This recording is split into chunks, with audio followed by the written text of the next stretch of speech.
vamos gastar um tempo que for necessário para falar da sua família. Eu acho que essa história da família mostra o quanto que você lutou para chegar à situação que está hoje. Fique à vontade, me conte como é que foi a sua infância lá na cidade de Aroazes. Isso, lá no Piauí. Antigamente era mais difícil, o Nordeste, né, não era tão desenvolvido. Eu fui criado na roça, né, ajudando meu pai. E aí, chegando próximo dos 18 anos, aí a gente quer se aventurar, né? Buscar depois que você termina o ensino médio, buscar uma profissão, um emprego. Então, a maneira mais fácil que a gente encontrava, sendo de lá na época, era migrar para o estado de São Paulo ou Minas Gerais, né? E como eu já tinha parente aqui, então eu arrisquei para São Paulo mesmo. Mas continuamos no Piauí. O seu Raimundo e Dona Maria Celita. Isso. São seus papais. São meus pais. Vocês são em 3 irmãos. Isso. Dos 3 irmãos, quantos vivem aqui em São Paulo e quantos ficaram lá? Tem uma irmã minha que mora lá, né? Vive na mesma cidade que minha mãe, mas já é casada. E eu tenho um irmão que mora aqui na capital. Aí em São Paulo? Isso. Tá. O seu ciclo para vir para o estado de São Paulo, naturalmente você não veio direto aqui para Orlândia. Você passou primeiro para o São Paulo. Conta como você escolheu Orlândia para vir para cá. Na verdade, a primeira vez que eu vim para São Joaquim da Barra, para casa de um tio meu. E aí, depois de uns 6 meses, eu vim para Orlândia aventurar a morar com outras pessoas de lá. Inclusive, a gente chegou a morar em casa com 12 homens. Né? Antigamente era bem assim. Uma cidade que é muito conhecida aqui é Valência, que fica no estado do Piauí. Qual é a distância de Valência com a sua cidade? 27 quilômetros. Então como se fosse Orlândia, São Joaquim, Orlândia, Guará. Então perto. Muito próximo. Então esse núcleo que aqui vem na minha cabeça de imediato é do Zé Inácio, né? Isso. O Zé Inácio é nascido naquela região e, portanto, você veio na sequência. Desse núcleo que veio para o Piauí, qual é o mais antigo? O primeiro que chegou aqui? Não vou te lembrar o nome assim, mas eu tenho alguns primos, né, que já trabalhavam na construção civil, que era encarregado, que era mestre de obra, que já vieram bem antes. Meu pai também chegou a vir na época de 90, mas aí ficou pouco tempo também. Tá, e aqui, naturalmente, a vinda é para fazer um dinheiro para enfrentar, natural, a dificuldade do dia a dia, que era uma opção que se tinha, né, quando você terminava o ensino médio, ou você ia fazer um vestibular para virar um professor, ou você ia virar zelador, ou vigia de escola, né? Como era mais difícil naquela época, então as opções eram muito, muito poucas, né? Diferente de hoje, né? Hoje está muito mais desenvolvido, tem mais oportunidade, né? A cidade cresceu mais, então talvez se fosse hoje, não teria me aventurado. Mas eu dou muito graças a Deus de ter vindo aqui para São Paulo. Aliás, você concluiu, você veio aqui com 18 anos, a sua primeira oportunidade. Eu ia fazer 18 anos. Foi a sua maioridade foi aqui no estado de São Paulo. Foi a maioridade. Depois acho que um mês e pouquinho que eu... Portanto, lá no Piauí você estudou até que série? Você chegou a concluir o ensino médio? Eu concluí o ensino médio. O ensino médio você concluiu? Concluí. Perfeito. Porque naquele tempo você ia para a escola muito cedo, e minha mãe sempre foi professora também, então o acesso era mais fácil. A sua professora, a sua mãe dava aula rural ou na cidade? Deu rural e deu na cidade também. Graças a Deus aposentou como professora estadual. Que beleza, muito bom. Agora, nesse caso específico, Amail, você chegou aqui, o irmão seu morava em São Paulo. Então... Não, o meu irmão ele é mais novo do que eu. Aí ele veio depois? Então ele veio, eu acredito que uns 5 anos depois. Tá. A mesma aventura também. Então você veio num voo solo, né? Solo. Chegou aqui em São Joaquim da Barra. Eu vou jogar. E naturalmente, naquela época, a opção era o corte da cana. Isso. Para fazer uma safra. Na verdade, assim, como eu não tinha experiência com corte de cana e nem nada, então eu entrei na entre safra. Que aí você ia fazer serviço de carpi, sabe? Essas coisas aí. Então, assim, como o pessoal falava que não era muito pesada, aí onde que eu peguei, eu arrisquei. Mas aí depois que você entra que você vai descobrir como que funciona o processo. É bem dolorido.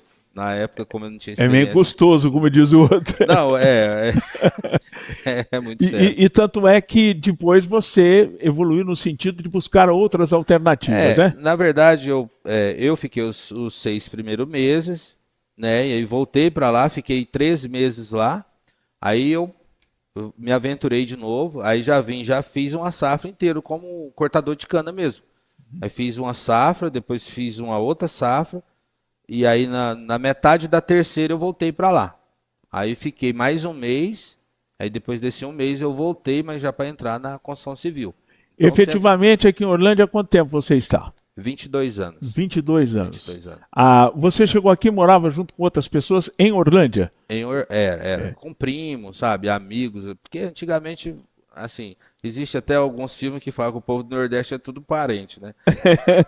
Então a gente não tinha esse... Um puxa o outro, é assim que não funciona. Tinha esse preconceito de morar em muitas pessoas, né? Diferente de hoje. Mas até hoje, eu vejo que algumas empresas ainda mandam buscar um pessoal lá para prestar serviço aí, entre uma safra e outra. Até porque as pessoas que vêm para cá têm o objetivo de juntar dinheiro. Então não enjeita muito serviço, como a gente fala. Não rejeita, participa. Porque para eles, quanto mais produzir, naturalmente, eles fazem o que é da safra e depois retornam na entre safra para lá. Isso. E muitos hoje já faz uma boa safra, em vez de voltar, busca uma profissão melhor também.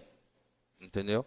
Então, assim, já não está no mesmo sistema de antigamente. Sim, entendeu? Até porque a questão da mecanização do corte da cana, de uma certa forma, acabou estimulando aqueles que aqui ficaram e se especializaram dentro do segmento. Não é isso, Amailson? Isso. Eu tenho muitos amigos aí que hoje são donos de empresa. Sim, perfeito. De empresa, Que na época a gente trabalhou junto também.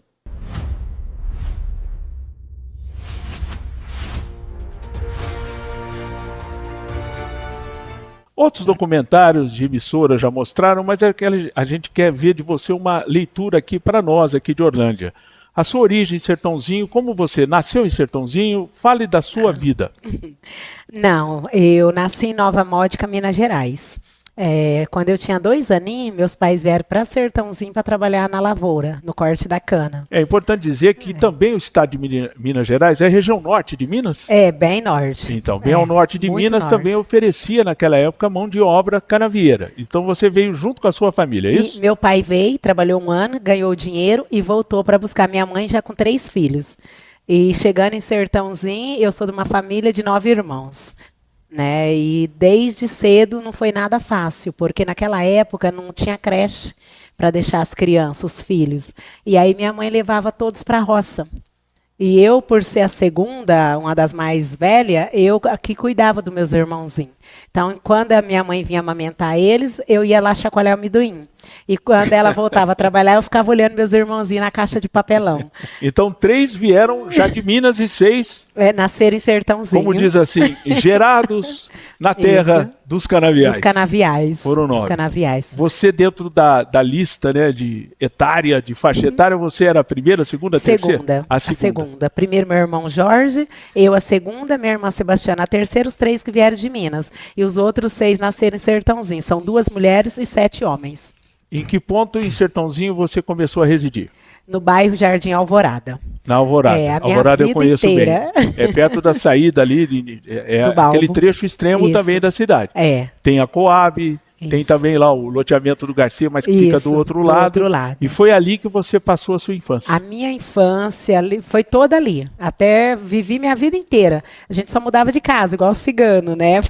Mas minha vida inteira, eu e meus irmãos fomos criados ali no bairro Jardim Alvorada. E foi ali também que eu corri a minha primeira corridinha, né, descalça. Foi ali onde tudo começou. Agora, falando sobre a sua infância ainda, você teve a oportunidade de estudar? Porque normalmente quem é o mais velho, né, a gente sabe, ele acaba abrindo mão até da formação, de estudos, para poder tomar conta do mais novo. É assim que funciona, né? Isso. Funcionou também da mesma forma com você, Maria? Também, da mesma forma, porque como o trabalho na roça, a gente saía às 5 da manhã e voltava às 5 da tarde, não tinha como estudar. Eu até tentei, eu fui para o Mobral, mas em vez de conseguir estudar, ouvir o que a professora estava falando, eu dormia na carteira. Então, de tão cansada? De tão cansada. Então, eu estudei até a 4ª série. Agora, a vida difícil, natural, dos seus 9 irmãos, todos ainda são vivos? Não. Eu perdi 3 irmãos, né? E 2 foi assim muito difícil. Um com 15 anos, o outro com 16. Eles foram baleados e nesse dia um morreu e o outro foi para o hospital com 7 balas no corpo. Os 2 no mesmo incidente? No mesmo incidente. Foi ali no bairro Alvorada? No bairro Alvorada, na Praça Maria Cândida, no bairro Jardim Alvorada. Quantos anos você tinha na época? Ai, agora eu não lembro. Era adolescente? Era adolescente, mas meus irmãos, um tinha 15 e o outro tinha 16. E eu que saí correndo para poder socorrer quando foram chamar. E esse meu irmão faleceu nos meus braços. E eu lembro que eu tinha uma corrida para correr no domingo, isso aconteceu numa sexta-feira. Eu viajei para correr essa corrida para pagar o velório, o caixão do meu irmão. Com a premiação que você ganhou. Com a premiação que eu ganhei. Vocês veem aí, gente, que a vida é assim, né? A vida não é fácil. Essa simpática senhora aqui que está do meu lado enfrentou esse desafio com toda a determinação. Muito. Aquela pergunta, eu sei que você tem um corpo esguio, típico de maratonista, né? Não é bombadão, que bombadão, ou bem preparado é mais para tiro curto, né? 100 metros, aquela história toda. Quem descobriu? Falou, essa morena tem uma queda boa. Quem que foi? Quem é um treinador? Sempre tem alguém que aparece. Foi o Cláudio Ribeiro, né, meu primeiro treinador de Ribeirão Preto. Eu corri uma corrida na USP, que inclusive foi uma seletiva para São Silvestre. Eu já corri algumas provas na região. Aí eu participei dessa prova, que era seletiva, e venci. E aí eles falaram, você vai ter a passagem para você ir para poder correr a São Silvestre. Só que aí na época o Claudinho estava lá nessa corrida, me viu correr. Aí ele falou que eu levava jeito. E se eu tinha treinador, eu falei que não. Aí ele começou a me treinar. Aí ele conseguiu o Bolsa Atleta na Cava do Bosque, de Ribeirão Preto. Eu fui morar na casa dele. Aí eu trabalhava de doméstica ali, faxineira para ele, meio período, e o outro período eu dedicava aos treinamentos. Quantos anos você tinha quando você competiu pela primeira vez? 12 anos. Então você já começou cedo, isso ajuda muito, 12 anos, criança, descalça, de calça jeans, blusinha de manga, tirei a sandalinha e participei da prova. E por que correr descalço? Porque eu não tinha tênis. Eu corri 15 anos descalça. E o fato de ter o tênis, você se acostumou a correr descalço, é isso? Não, é porque eu não tinha tênis e meus pais não tinham dinheiro para me dar um tênis. O dinheiro que meus pais ganhavam na roça era para pagar o aluguel e comprar comida. E para 9 filhos era muito difícil. E desses 9 filhos eu tenho um irmão que ele é especial. Ele teve paralisia quando nasceu, ele não anda nem fala. Então as dificuldades dos meus pais eram maior. E aí eu assistindo a São Silvestre na casa da vizinha, que a gente não tinha televisão, foi que eu vi a Rosa Mota ganhar. Rosa Mota, para quem não sabe, venceu 6 corridas da São Silvestre. 6, tá? 1, 2, 3, 4, 5, 6. E ela foi a sua fonte de inspiração. Isso. Aí eu vi ela ganhar, aí eu corri, naquela época eu passava meia-noite. Aí vocês soltavam aquele monte de papelzinho, os prédios, assim, jogavam aquele monte de papelzinho picado. Era uma festa linda, linda, linda, linda. Aí eu corri para casa e falei, mãe, uma mulher, mãe pequenininha, ganhou a corrida em São Paulo. Chama São Silvestre. Será que um dia eu também posso ir? Aí minha mãe falou, quando a pessoa tem fé, a pessoa acredita e tem um sonho e não desista, tudo é capaz, tudo é possível. Aí eu falei, então um dia eu vou nessa São Silvestre. Aí eu joguei essas palavras da minha mãe para dentro e falei, um dia eu quero ir nessa São Silvestre igual essa Rosa Mota. Um dia eu quero ir lá e subir no pódio dessa São Silvestre. Eu tinha 12 anos e eu fui realizar o meu sonho depois de 15 anos.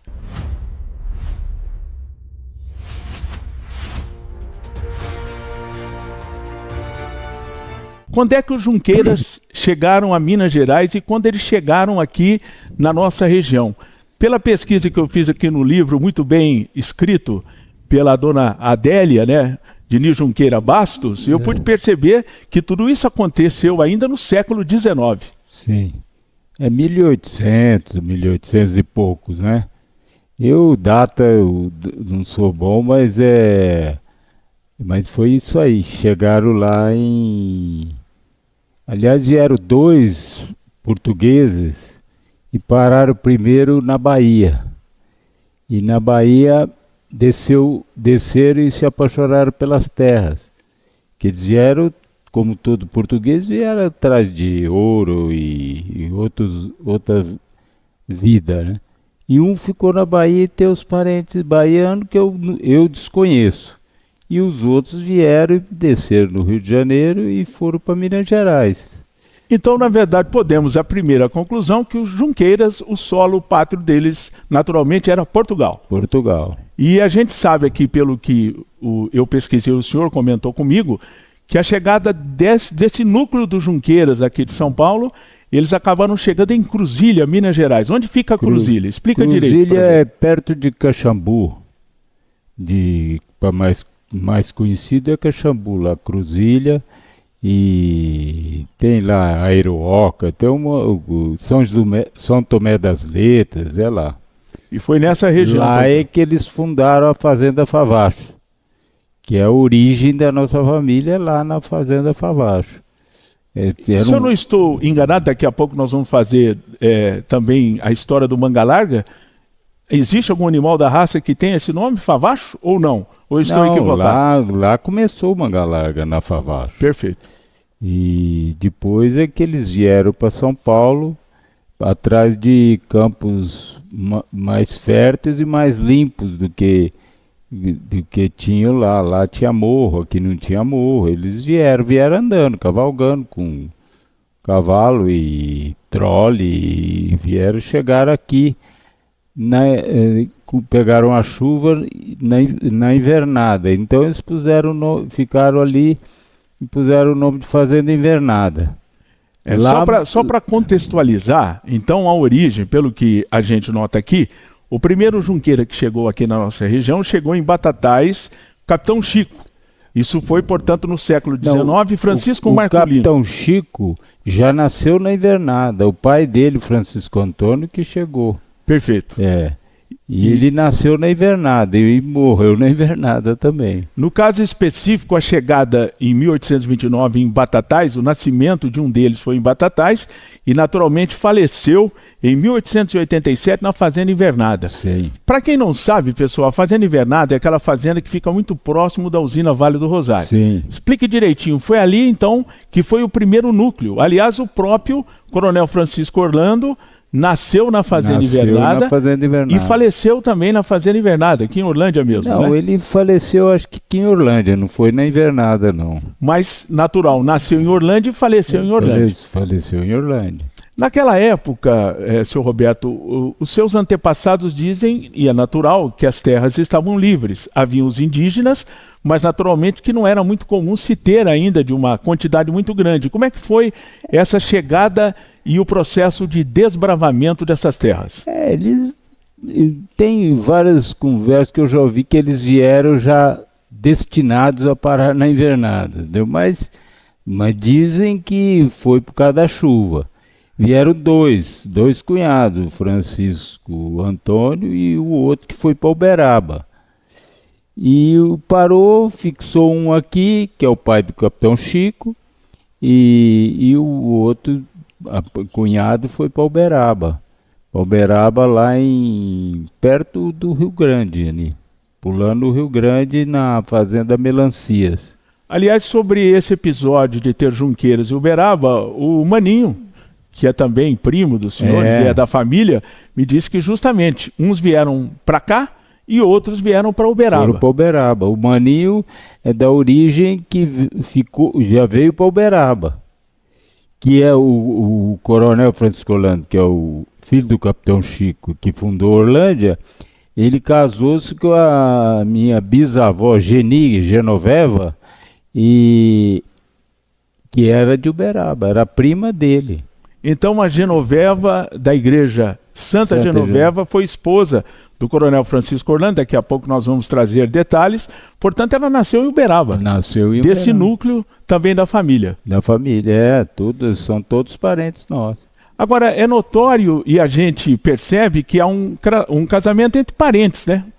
Porque na verdade era um processo de desbravamento que, na verdade, cada ponto iam nascendo junqueiras e crescendo núcleos ao redor no aspecto populacional. Porque aqui na região, os junqueiros que estão aqui na região, são todos descendentes do Capitão Chico.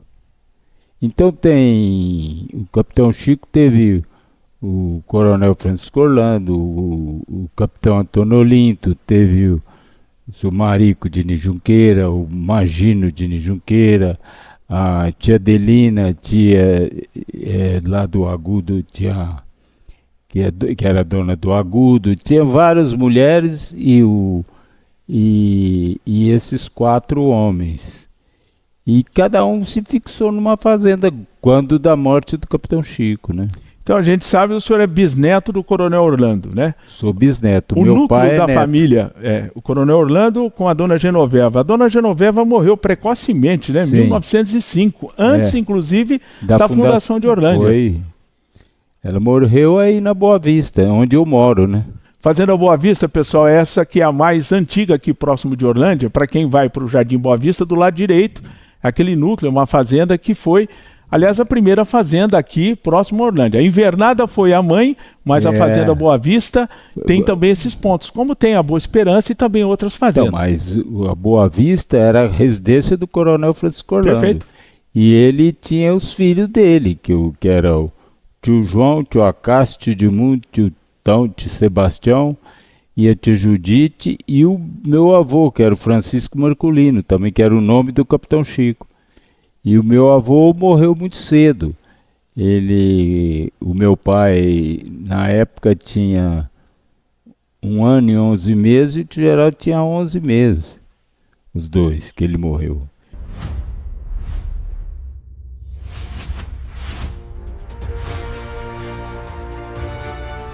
E aí eu vejo também no seu currículo, no seu perfil, que você teve depois uma participação muito intensa também em sistema bancário, né? Que você participou Bradesco, 13 anos, gerente.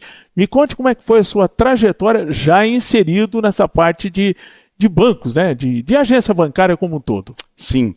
Ô Tarcísio, eu acho que antes de começar eu preciso aqui fazer uma reverência a esse meu primeiro patrão e a esposa dele, que é o Zé Carlos Siglo e a Márcia. Fica à vontade. Do Santo Siglo, sabe? O Zé Carlos é uma pessoa muito importante para minha vida e também a Márcia, né? A esposa dele. A Márcia, pessoas especiais, assim, sabe? Que me acolheram, que me ajudaram muito, que me deram muita confiança para eu poder começar uma trajetória. E ali, naquele barzinho, que hoje tem aquele mercado, eu tive a oportunidade, Tarcísio, de trabalhar e atender pessoas de todos os níveis. Aquele mais simples, a turma da fazenda que fica atrás do cemitério, aquelas fazendas todas, São João, Barreiro... Que era muito comum fazerem compra aqui na cidade. Todo mundo vinha para cá, então eu atendia toda essa turma e também a família do Zé Carlos e também da Márcia, sempre foram famílias muito conhecidas, então eles tinham muitos amigos que iam lá e esse pessoal me exigia muito. E eu tive que aprender, Tarcísio, a gente se conhece já faz uns 15 anos, e a gente tem que se moldar para o ambiente também que a gente está. E muito disso, óbvio, vem do meu pai e da minha mãe, né? Mas tem um papel também muito importante do Zé Carlos. Então, quero até olhar aqui e agradecer Zé Carlos Siglo, Márcia Siglo também, a todos vocês aí da Gruta que me ajudaram, porque teve muita gente, viu, Tarcísio, que lá no começo da minha vida me encontrou com meus 14, 15 anos dormindo em cima do balcão, porque eu saía direto da festa, eu abria lá para vender pão para a Gruta inteira. 6 horas da manhã. Que na verdade era uma referência que tinha, né? Era uma referência. Até pela dificuldade de locomoção, aquela questão do tráfego, não sei se naquele tempo já tinha o rebaixamento da rodovia Anguera, mas enfim, era uma dificuldade tinha, mas não tinha. Um isolamento, né? Que se tinha. A Rua 3 não tinha. Só passava lembrado. Só passava pela Rua 6, ali no Bar Plaza. Depois que veio o viaduto Antônio Jorge Jamel, que foi no tempo do Edgar Benini, eu me lembro que eu participei desse grande momento, era vereador, exatamente, no tempo do ex-governador Orestes Quercia. Orestes Quercia. 1990 e alguma coisa. Bem lembrado isso. Ali de Pedregulho. Exatamente. Igaçaba, na verdade ele é de Igaçaba. E aliás, o Edgar Benini, então prefeito, com aquela habilidade, né, muito experiente, ele falou, eu tenho que convencer esse homem. Sabe quem ele levou junto na audiência? O senhor Otávio Quercia. Simplesmente o senhor Otávio. Isso. Aí chegou na frente do filho, não teve como dizer não. Então esse episódio, ou seja, esse viaduto da Rua 3, era justamente, não existia. Todos que tinham que passar, passavam pela Rua 6. Que aliás, diga-se de passagem, eu cursei engenharia civil na Universidade de São Paulo e eu fiz estágio, né, como um quase engenheiro naquele viaduto da Rua 6. Olha Se a gente mexer na história agora, a gente vai longe. Começa a achar um monte de coisa boa. Que coisa legal. Mas agora, voltando à questão do trabalho... O que você fazia lá no mercado, na verdade? Era um faz-tudo no mercado? O que você puder imaginar, de entregar gás, a fazer cobrança, a atender no balcão... O que você puder imaginar. Quando ele construiu aquele mercado ali, até ajudar de servente de pedreiro ali, eu ajudei. Meu pai era pedreiro, nunca tive muita proximidade assim, com esse trabalho mais duro do meu pai, mas nos momentos que eu podia, eu ajudava. Mas aí a história foi assim, ó, quando eu estava ainda trabalhando no Zé Carlos, eu comecei a fazer faculdade em Franca morando aqui. Então eu saía todos os dias, a gente pegava um ônibus ali em frente à prefeitura e ia para Franca. Aí eu conheci uma pessoa aqui que trabalhava no Bradesco e que viajava também a Franca, que é a Regina Burdim, esposa do Marcelo Burdim, que trabalhava no Bradesco nessa época e viajava para lá. Aí a gente acabou se conhecendo, ela gostou da minha forma de conversar, de postura, e me fez um convite e falou assim para mim: você não quer vir trabalhar no Bradesco, não? E eu falei assim: olha, eu não sei o que precisa, mas eu quero. Aí ela falou... Isso você tinha quantos anos? Eu tinha 19 para 20. 19 anos. Já estava universitário, prestes a se formar. Eu estava terminando. E a Regina, na época, era gerente ou trabalhava apenas no Bradesco? Ela não era gerente da agência, mas antigamente era um cargo que chamava chefe de serviço. Tá. Toda a parte dos caixas, ela que tomava conta disso lá. Mas ela tinha, sim, o Poca, não sei se o Paulo Roberto Marsola... E, então foi gente muito importante para a minha chegada ali no Bradesco, né? E aí eu cheguei para o Zé Carlos Siglo, aí eu te falo da importância dele. Falei assim: Zé, a Regina me convidou para eu poder trabalhar no Bradesco. O que eu faço? Ele falou assim: vai agora trabalhar no Bradesco. Então ele me perguntou como que eu queria fazer. Eu falei assim: olha, eu vou ver e vou ver se eu consigo te ajudar. O que eu fazia, Tarcísio? Eu entrava no Bradesco das 10 às 4h15, que você entra trabalhando só 6 horas, né? Perfeito. Aí eu ia pro bar, mercadinho, às 6 da manhã, ficava até às 9, saía do bar, ia para casa, tomava banho, ia pro banco, saía do banco, ia para a faculdade, chegava meia-noite, 5h30 da manhã já estava de novo no bar. Fiz isso uns 6 meses trabalhando com ele. Até que ele viu que eu estava chegando com o olho meio fundo. E dormindo na hora do serviço. Dormindo na hora do serviço. Você falou: não, acho que vamos dar. Segue seu caminho agora. Mas até hoje, quando eu venho em Orlândia, quando eu tenho os meus domingos aqui, eu ainda vou lá pedir bênção para ele, sabia? Que bom. Vou lá. Sinal de reconhecimento. Reconhecimento, claro, sem dúvida. Quem não tem respeito ao passado não merece prosperar, né? Essa que é a grande verdade. Sem dúvida. Não esquece quem em algum momento foi importante na trajetória da vida da gente. Muito importante, Tarcísio.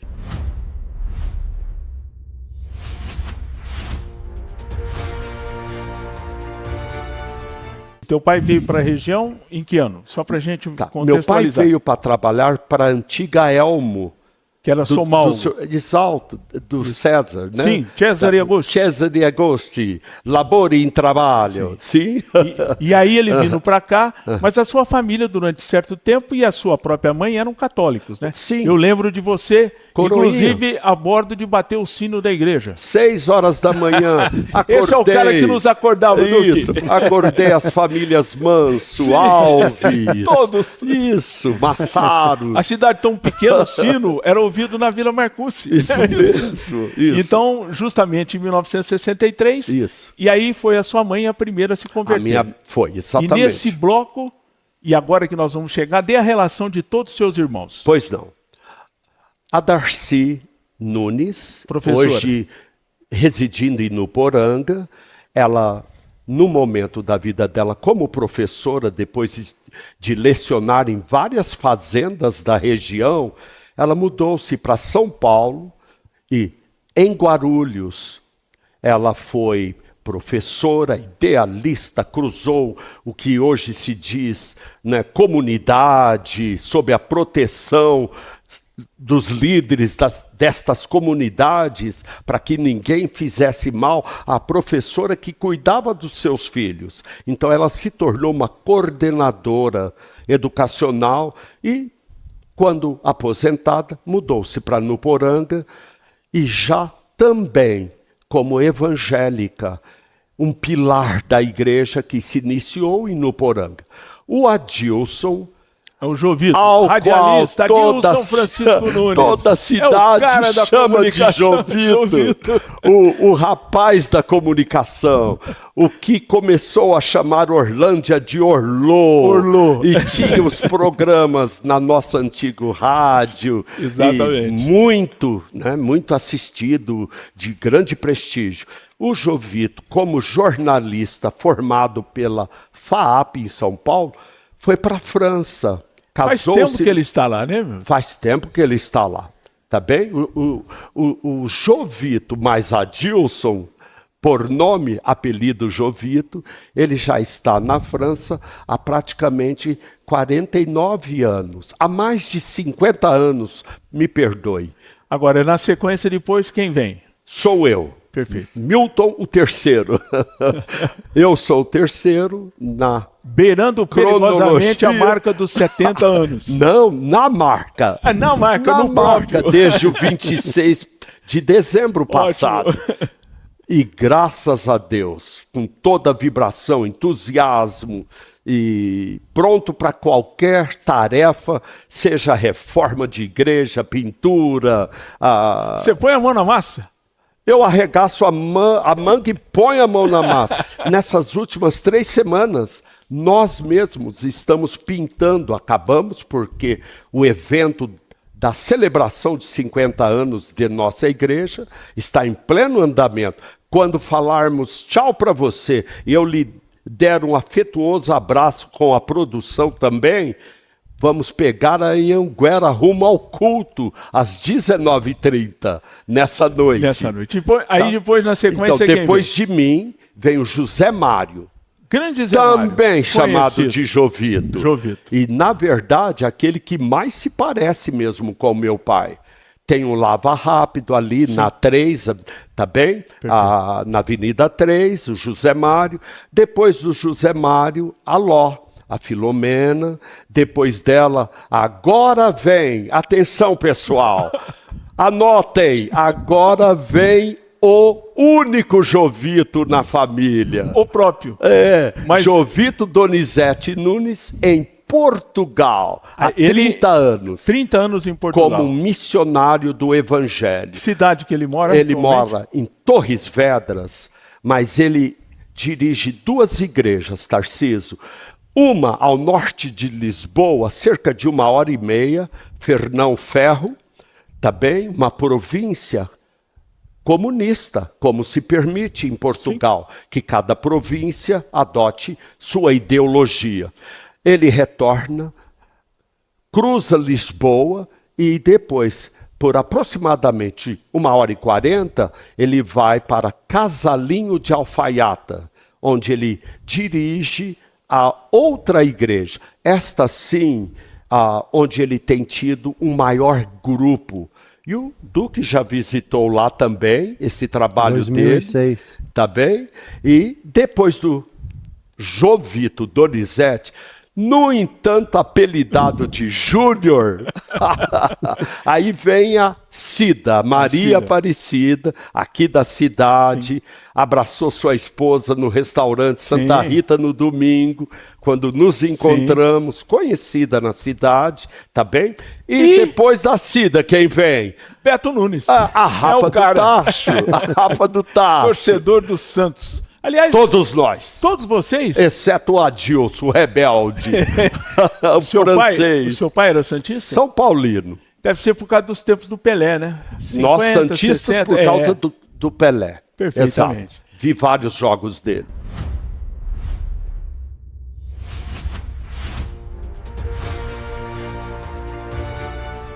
Hoje existe a expressão nível suporte ou nível de suporte. Que é aquela necessidade que algumas pessoas chamam de grau, né? Sim. No caso do João Gabriel, qual é o diagnóstico dele?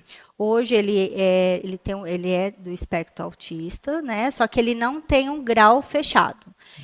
A doutora, quando fez a avaliação dele, durante 1 ano, porque eles ficam 1 ano avaliando, vendo o que está acontecendo, é uma pesquisa dentro de casa, na escola, com as terapeutas, ela não fechou porque o João ainda é pequeno e ela ela fala assim que o João tem chances de desenvolver muito mais. Então, ela quer esperar até uns 5, 6 anos para fechar o grau. Mas o espectro, ele está dentro do espectro. Mas, de qualquer maneira, as providências terapêuticas, ou qualquer nome que se tenha, vocês já estão adotando. Sim. Enquanto não se tem um diagnóstico, é isso? Sim, e vai continuar. E vai continuar, independente do nível de suporte, do grau, ele vai continuar. Porque é necessário, né? Camila, vamos fazer um intervalo da situação específica do João Gabriel, que é o filho da Janaína. Então a gente conclui, e aquela pergunta necessária, em que idade é recomendável que já se tenha um diagnóstico? Acho que o importante também é a observação tanto do pediatra ou da pediatra e da mãe, né? Porque são a mãe e o pai, e o pediatra é o profissional que tem mais um contato logo no começo da vida da criança. É assim que funciona, Camila? Sim, na verdade, a gente sabe que quando a criança nasce, a gente já consegue, pelo histórico familiar mesmo, saber se é uma criança de risco.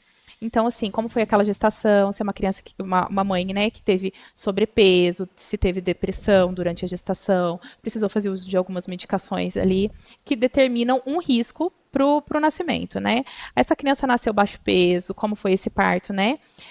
A gente já fica de sobreaviso. Mas ainda seria o melhor dos mundos isso ser levado em consideração já logo no começo. Mas a gente que trabalha com isso sabe que na hora que a gente vai encontrar essa família, a primeira vez que ela chega, a gente investiga muito sobre isso, porque a gente sabe que ali já tem bastante informação pra gente, né? A gente pensa no desenvolvimento e quando a gente olha para uma criança, a gente tem que olhar ela no conjunto, né? A gente vai olhar a parte motora, a gente vai olhar a parte de socialização, de comunicação, a parte cognitiva. E por volta dos 6, 7 meses, a gente já tem sinais. Às vezes a gente olha e fala, nossa, é só um bebê, mas esse bebê está em desenvolvimento. E como está esse desenvolvimento, né? Tem os marcos, e os marcos a gente precisa respeitar. Aquela história de que cada criança tem seu tempo, é uma coisa que ainda é falado dessa forma, tem aquela janela. Tem uma janela do desenvolvimento, né? A gente sabe que a criança pode começar a andar com... Já ouvi relatos de mães que crianças começam a andar com 7 meses, por exemplo, 8. Mas também tem aquela criança que vai andar com 1 ano e 3, 1 ano e 4. Essa janela existe, mas uma criança que aos 2 anos não anda, ela tem um sinal bem importante ali, né? E é a mesma coisa da fala, da comunicação. O que acontece? De modo geral, o pediatra deve ser o primeiro vínculo com a família ali desse direcionamento. Mas muitas vezes a gente tem esse relato da família, eu sinalizei, o pediatra falou que era esperado, que era para esperar, e ainda não é a nossa realidade, embora deveria, né? Mas a gente ainda não tem esse olhar tão específico. Mas já melhorou muito, porque as crianças chegavam para a gente por volta dos 4, 5 anos. Hoje, elas estão chegando por 1 ano e meio, 2. Então, assim, eu considero uma vitória, né? Quando eu comecei a trabalhar com isso, eu pegava a criança nessa faixa etária, de 4, 5. Hoje, já teve crianças que chegaram para mim com 1 aninho de idade, né? Então, a gente tem aí uma evolução e a gente precisa aí olhar de uma forma positiva para isso, né?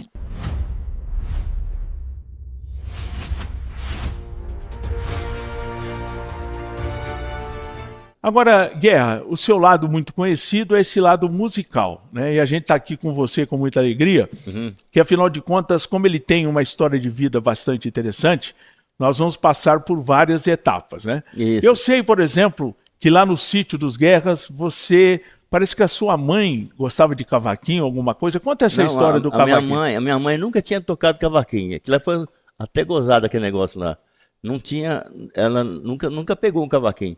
Aí o finado meu pai pegou e foi lá e comprou um cavaquinho, trouxe. Naquele tempo não tinha coisa para guardar. Você põe dentro de um saco de açúcar e trazia. Era o jeito de guardar. Abriu o saco do açúcar, toma aqui o cavaquinho seu. Aí, e pegou e afinou. Como que ela tinha a noção... A sua mãe afinou? Minha mãe afinou o cavaquinho. Como que ela tinha noção que era daquelas 4 cordas, era diferente uma da outra, e ela soube montou e começou a assoviar para mim e passar a música. Eu peguei e aprendi a música. Quando foi de tarde, eu estava tocando. Olha que coisa interessante. Artista como ele, aliás, um exemplo da própria mãe, não tem esse negócio de partitura, ficar lendo partitura, não. É aqui, ó, ouvido. E esse lado seu de ter um ouvido bom para poder tocar foi da sua própria mãe, na sua opinião? Porque meu pai não sabia nada, coitado. Não tinha... Seu Manuel não era do ramo. Não. Negócio que eu gostava de enxada mesmo. Agora, depois do cavaquinho, parece que tinha um vizinho seu que tinha uma sanfona. Conta essa história. Foi o seguinte lá. Nessa época aí, eu tinha de 7 para 8 anos, o meu tio foi levar minha avó em Campinas, porque ela só fazia catarata lá, na época. Sim. Na região, porque não tinha isso ainda. Então ele foi para lá e levou minha avó para fazer a cirurgia. A operação? E passou numa loja, ela comprou uma sanfoninha, Hering. Nossa. 24 baixos. O que é esse negócio de baixo? Por exemplo, aqui tem uma opção de tecla.